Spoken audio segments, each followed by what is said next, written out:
오늘은 마가복음 9장 14절부터 29절 말씀에 기초해서 기도가 아니고는 이라고 하는 제목으로 말씀을 드리겠습니다.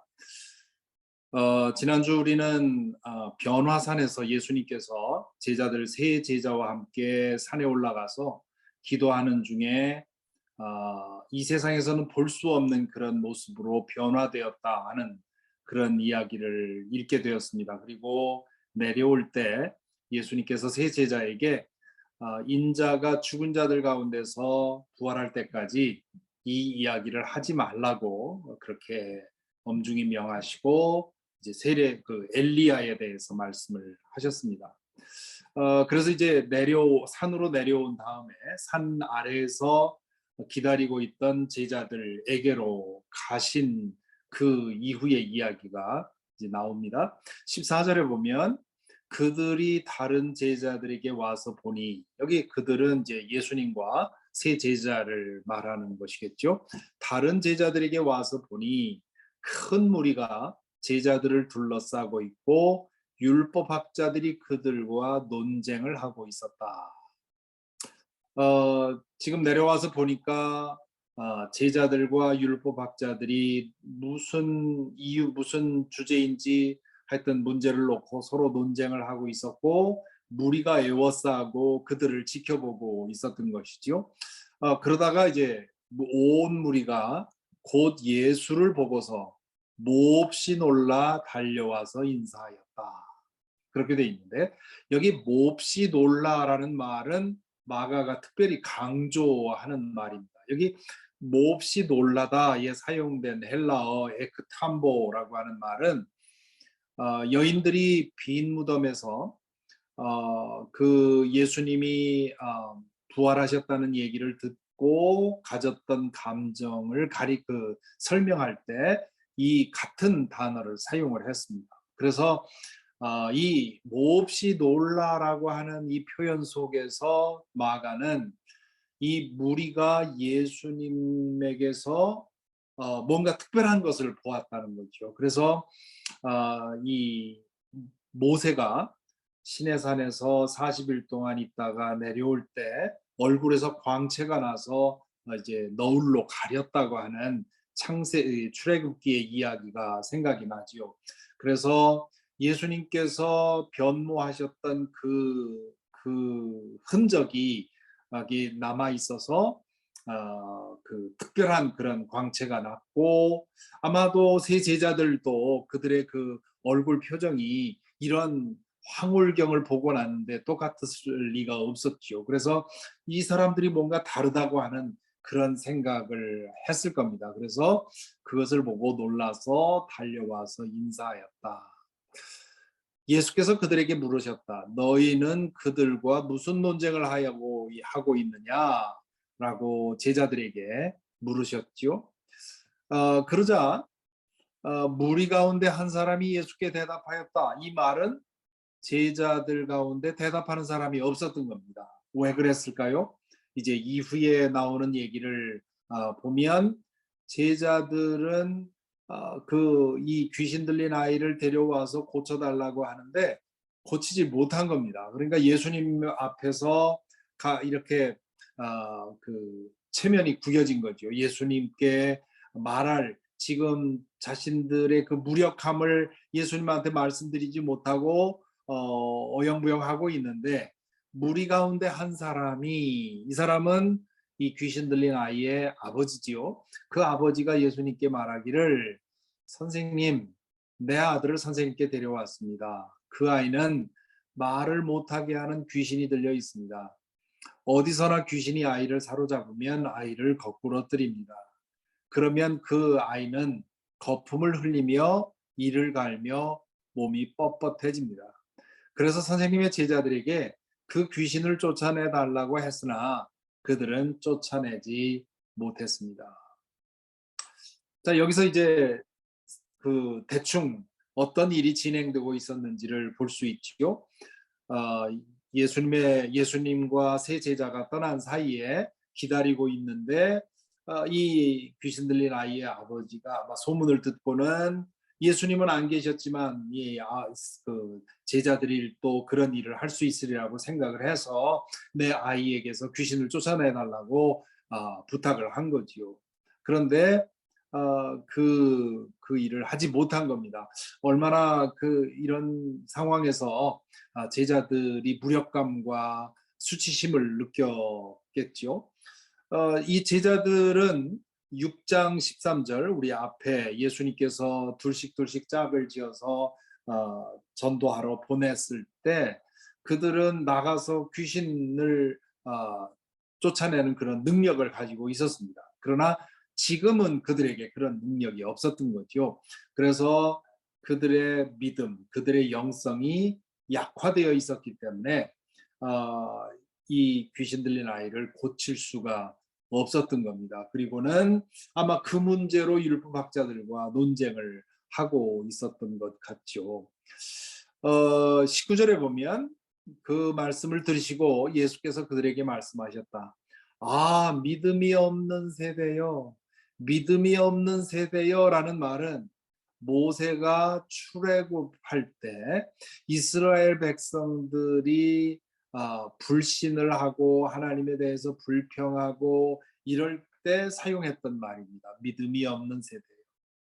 이 귀신 들린 아이를 어쩌지 못하는 제자들의 모습을 보고 예수님께서 그들의 하나님께 대한 그들의 믿음의 부족함을 두고 탄식하신 것이지요. 그러면서 내가 언제까지 너희와 함께 있어야 하겠느냐라는 말씀을 하십니다.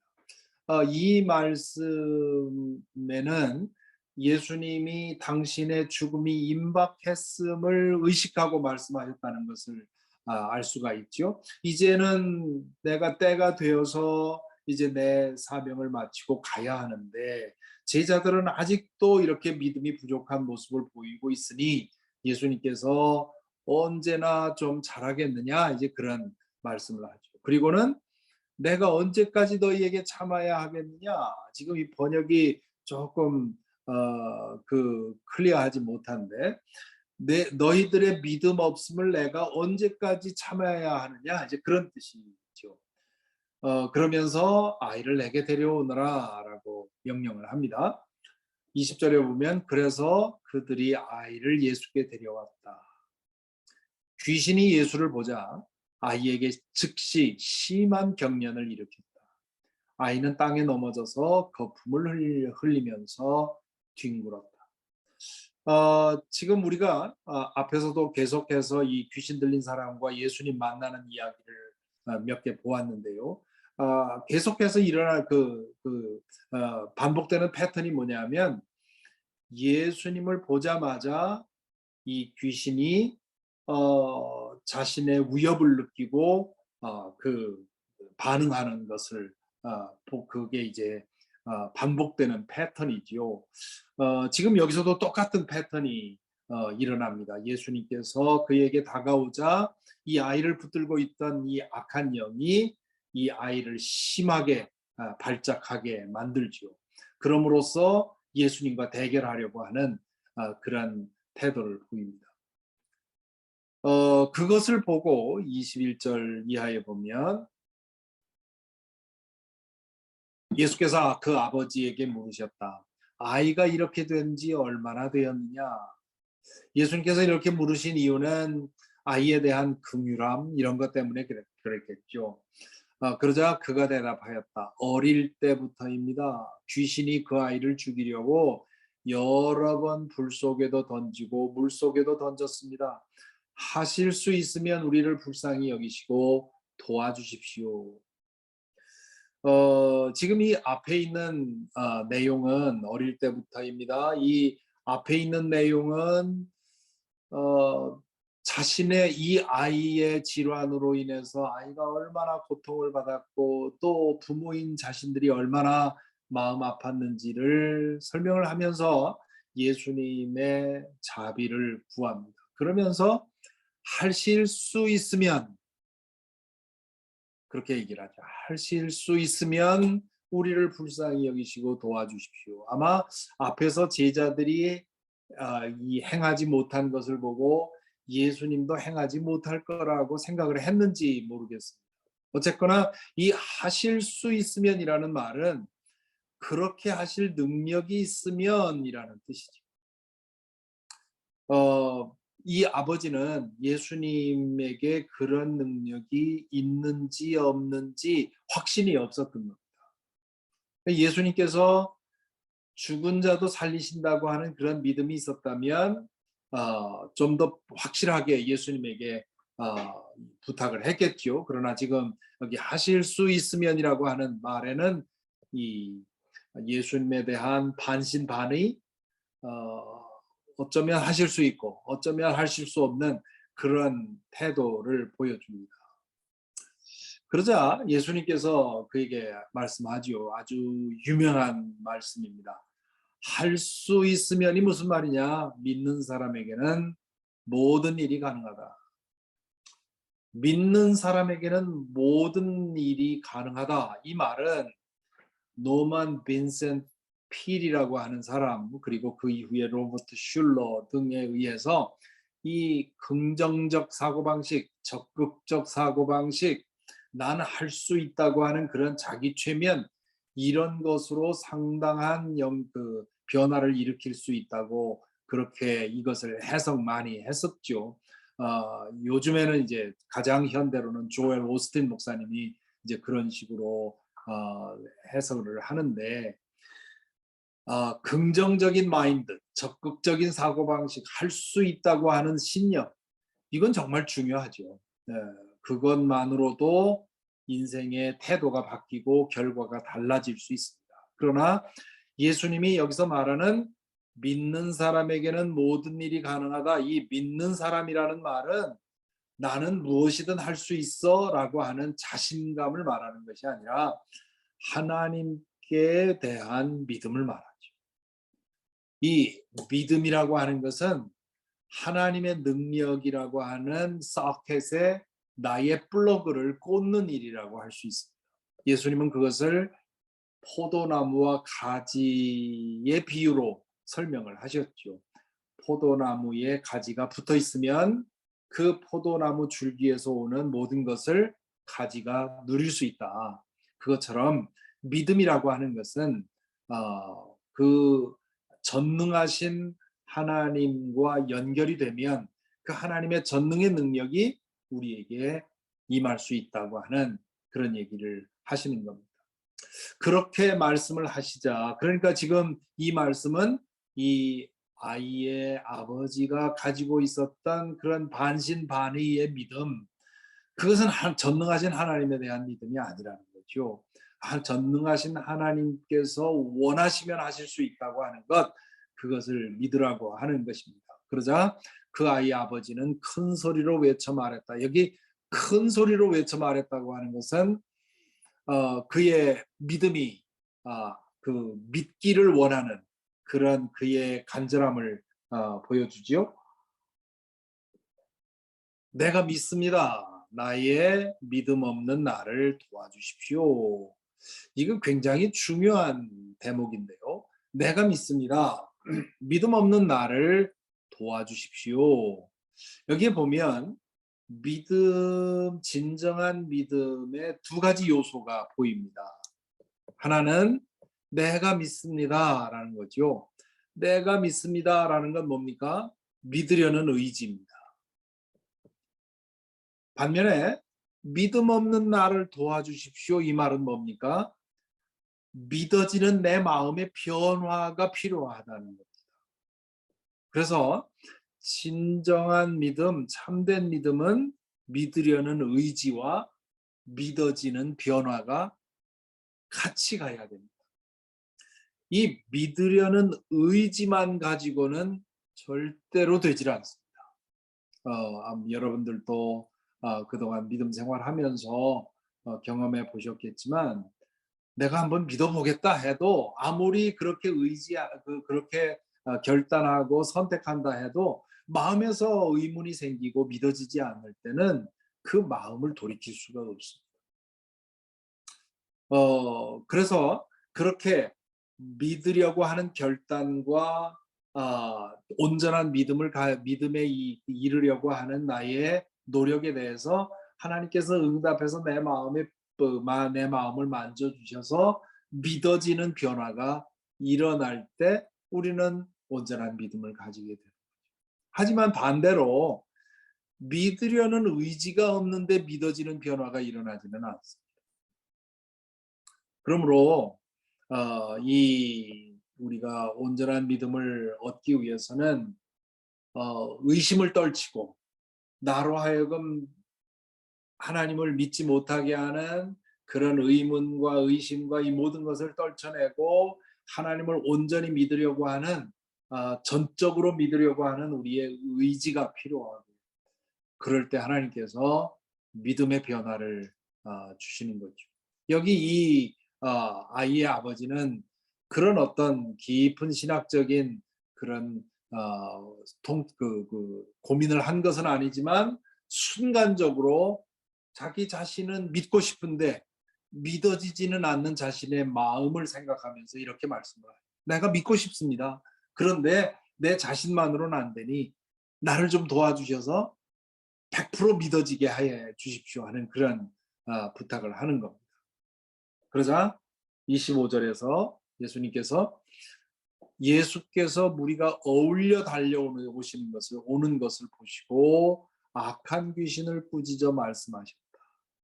여기 무리가 어울려 달려오는 것을 보시고, 이 말은 사람들이 지금 예수님께서 뭔가 하실 것 같으니까 그 광경을 보려고 막 우르르 몰려오는 상황입니다. 그러자 예수님께서 그 사람들이 그렇게 오기 전에 이를 해치우시려고 이 귀신을 꾸짖어 말씀하죠. 벙어리와 귀머거리 되게 하는 귀신아, 내가 너에게 명한다. 그 아이에게서 나가라. 그리고 다시는 그에게 들어가지 마라. 이렇게 명령을 하시지요. 그러자 26절에 보면 귀신은 소리를 지르고서 아이에게 심한 경련을 일으켜 놓고서 나갔다. 예수님의 명령에 귀신이 아이를 발작하게 해놓고 떠나버리죠. 그러자 아이는 죽은 것과 같이 되었다. 이 귀신 들림의 현상과 일반적인 정신분열증이나 이런 정신질환과의 차이 중에 하나는 이 보통의 경우에는 볼 수 없는 괴력이 나오죠. 그래서 누구도 컨트롤할 수 없는 그런 그 강한 힘이 나오는데, 그러다가 이제 그 귀신이 쫓겨나가면 그 사람은 그 모든 힘을 잃고 아주 무력해집니다. 그런 현상이 지금 여기에서도 나오죠. 죽은 것과 같이 되었다. 그래서 사람들은 모두 말하기를 아이가 죽었다, 그렇게 말을 하죠. 만약에 아이가 죽었다면 정말 예수님은 큰 곤경에 빠지는 거죠. 그런데 예수께서 아이의 손을 잡아 일으키시니 아이가 일어섰다. 여기 아이의 손을 잡아 일으키시다. 여기 일으키다라에 사용된 헬라어는 에게이로라는 말인데, 이 에게이로라는 단어는 우리 복음서에서는 예수님 죽은 자들 가운데서 예수님을 일으키다 할 때 사용하는, 예수님의 부활을 설명할 때 사용하는 단어입니다. 그러니까 예수께서 아이의 손을 잡아 일으키시니 아이가 일어섰다 하는 이 대목에서 우리는 예수님에게 일어났던 부활의 사건을 생각하게 되죠. 그렇게 이제 아이를 회복시켜 놓고 예수님께서 집 안으로 들어가시니, 이 집안은 어딘지 어느 집인지 모릅니다만은 이 집으로 들어가시니 제자들이 따로 그에게 물어보았다. 예수님께서 제자들과 무리들을 다루는 방법이 그렇죠. 즉 이 무리들이 전체 있는 자리에서 어떤 가르침이나 어떤 행동을 하신 다음에 제자들과 함께 따로 있을 때 제자들이 그것을 설명해 주시기도 하고, 또 제자들이 예수님에게 물어보기도 하죠. 제자들이 예수님에게 물어봅니다. 왜 우리는 귀신을 쫓아내지 못했습니까? 왜 우리는 이 제자들은 자신들이 무력했던 이유에 대해서 질문하죠. 그래서 예수님께서 또한 기억해야 할 말씀을 하십니다. 이런 부류는 기도로 쫓아내지 않고는 어떤 수로도 쫓아낼 수 없다. 여기 이런 부류라는 말은 그 아이를 잡고 있던 귀신이 악한 영이 특별히 강력한 존재였다는 뜻이지요. 요즘에는 이 귀신 들림의 현상을 잘 보지 못합니다만은 이 귀신 들림의 그 현상들을 보면 어떤 경우는 아주 쉽게 풀려나는 경우도 있고요. 어떤 경우에는 아주 정말 지독한 경우도 있습니다. 그래서 한 번에 되지 않고 뭐 몇 주일 계속해서 같이 예배드리고 계속해서 기도하고 해야만 치유가 되는 그런 경우도 있죠. 그러니까 지금 이 경우는 이 어린아이를 잡고 있던 악한 영은 매우 강력한, 뭐 어릴 때부터 그를 붙들었다고 하니까 그랬다는 얘기죠. 이렇게 강한 녀석들은 그런 얘기죠. 이런 부류는 기도로 쫓아내지 않고는, 여기 기도로 쫓아내지, 이건 번역이 좀, 우리 새 번역은 이렇게 이해하기 좋게 설명하려고 좋게 번역하려고 하다 보니까 이렇게 없는 말을 넣는 경우가 있습니다. 그것이 도움도 되기는 하지만 또 이런 경우처럼 오해를 불러일으키는데요. 개역 성경에 나와 있는 것처럼, 개역 개정처럼 기도 외에는 다른 것으로는 쫓아낼 수 없다, 이렇게 번역해야 맞습니다. 그러니까 지금 그 차이가 뭐냐 하면, 우리 새 번역으로만 보면 이런 부류는 기도로 그 사람을 앞에 놓고 기도로 열심히 기도해 가지고 그 악한 영을 쫓아내기 위해서 열심히 기도해야 된다 하는 그런 뜻이 아니라, 지금 이 장면에서 보면 예수님은 이 어린아이를 앞에 놓고 기도하지 않았습니다. 그 아이를 앞에 놓고 악한 영에게 명령을 했죠. 그 아이에게서 나가라. 그랬을 때 그 악한 영이 나갔습니다. 그럴 수 있었던 것은, 지금 그 산에서 예수님께서 세 제자와 함께 깊이 기도하시면서 신비한 모습으로 변형되는 그런 사건이 있었기 때문에, 그렇게 영역이 충만했기 때문에 내려와서 그런 행동을 하실 수 있었던 것이죠. 그러니까 지금 예수님께서 지금 여기서 말씀하시는 것은, 기도로서 너희들의 지금 영이 충만해져 있었다면 그럴 수 있었다. 얼마 전에 내가 너희들을 둘씩 짝지어서 전도하러 보냈을 때 그때는 귀신 내쫓지 않았느냐. 그때는 왜 그랬느냐? 너희들의 영이 충만해 있었기 때문이다. 그런데 지금은 너희들의 영이 약해져 있기 때문에 그 영적인 싸움에서 이길 수 없었다. 그러나 지금 악한 영이 나에게서 쫓겨간 것은, 내가 지금 산에서 깊이 기도하면서 영적으로 충만한 상태에 있기 때문에 그럴 수 있었다. 이제 그런 얘기를 하시는 겁니다. 자, 그래서 오늘 말씀을 통해서 예수님에 대해서 이 말씀을 통해서 배울 수 있는 것은, 예수님은 참 인간이며 또한 참 하나님이셨죠. 이것이 정통 기독교의 가장 중요한 믿음입니다. 예수님은 참 인간이며 참 하나님이셨다 하는 거죠. 자, 이 말은 예수님께서 한 인간으로서의 연약함을 모두 가지고 계셨다는 뜻입니다. 한 인간으로서의 연약함을 모두 가지고 계셨다는 말은, 예수님은 이 땅에 계실 때 늘 기도하셔서 영적으로 충만한 상태를 유지하지 않으면 영적으로 약화될 수 있는 인간성을 가지고 있었다는 뜻이죠. 우리가 예수님이 참 하나님이셨다 이 부분만 강조하면 예수님은 뭐 그냥 뭐 기도하지 않아도 하나님의 상태로 쭉 유지했을 것 같이 생각할 수 있죠. 그러나 그것은 예수님을 바로 보는 태도는 아닙니다.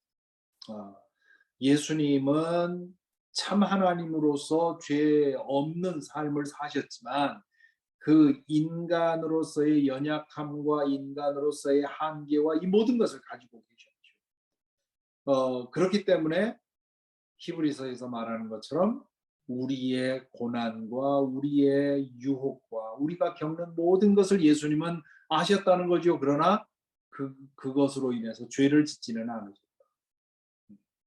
그래서 예수님은 그 영적으로 충만한 상태를 유지하기 위해서 시간을 구별해서 기도하셨습니다. 아침 일찍 기도하셨고요. 때로는 밤늦게까지 산에서 기도하시고요. 기도 시간을 구별해서 기도하셨고 또한 활동하시면서 항상 하나님을 생각하면서 하나님과 함께 동행을 했습니다. 이 두 가지가 예수님의 영적 충만의 비결이라고 할 수 있죠. 그렇기에 예수님의 존재만으로도 악한 영에게 위협이 되는 그런 모습을 이 이야기를 통해서 보게 되죠. 그래서 이 말씀을 통해서 우리 제자에 대해서 우리 자신에 대해서는 무엇을 생각하는가? 크게 두 가지를 생각합니다. 하나는 믿음이고요. 또 하나는 기도인데 먼저 믿음에 대해서 이 이야기가 우리에게 가르치는 건 뭐냐면 믿음은 하나님과의 관계입니다. 믿음은 우리가 손에 넣어서 가지고 있는 어떤 물건이 아니라 하나님과의 관계이죠. 그렇기 때문에 이 관계는 우리가 어떻게 하느냐에 따라서 깊어지고 강해질 수도 있고 약해질 수도 있습니다.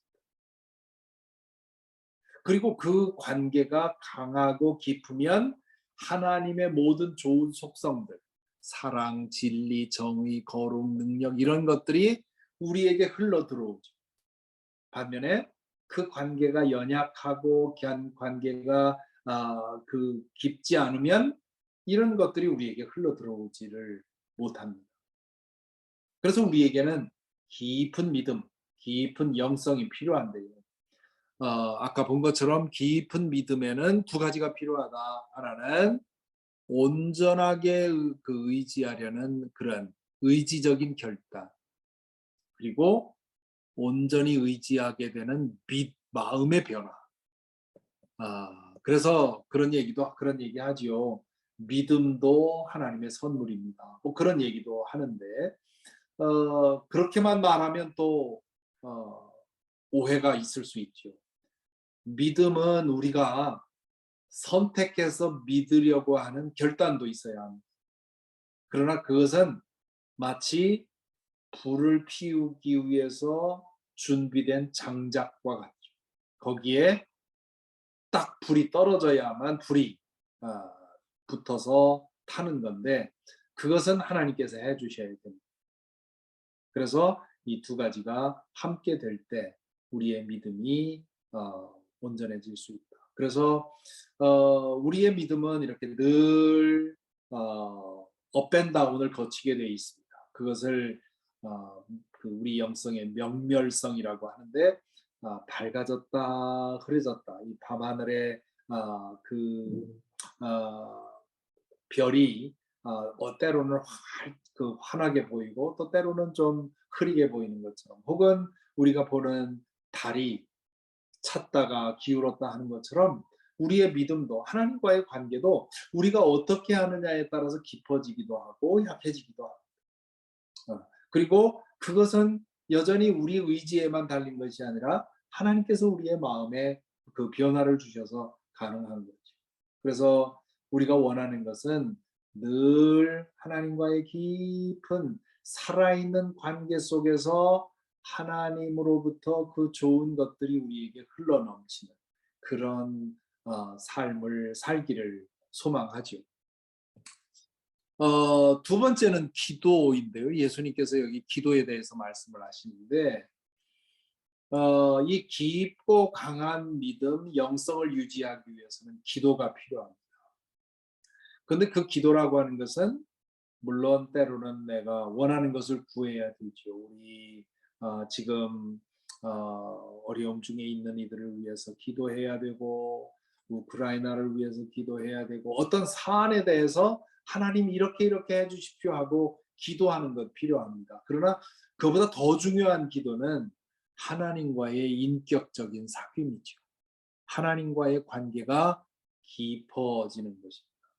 부부 사이에 중요한 것은 내가 필요한 것을 내 배우자에게서 얻어내기 위해서 요구하는 것이 중요한 것이 아니라 부부가 이심전심으로 서로 사랑 안에서 깊어지는 관계가 중요한 것처럼 하나님과의 관계도 그렇습니다. 내가 원하는 것을 그때그때 하나님에게 요구해서 얻어내는 믿음이 좋은 믿음이 아니라 하나님 안에 내가 있고 내 안에 하나님이 있는 하나님과의 깊은 관계 속에 있는 것이 중요한데 기도는 바로 그것을 위한 것입니다.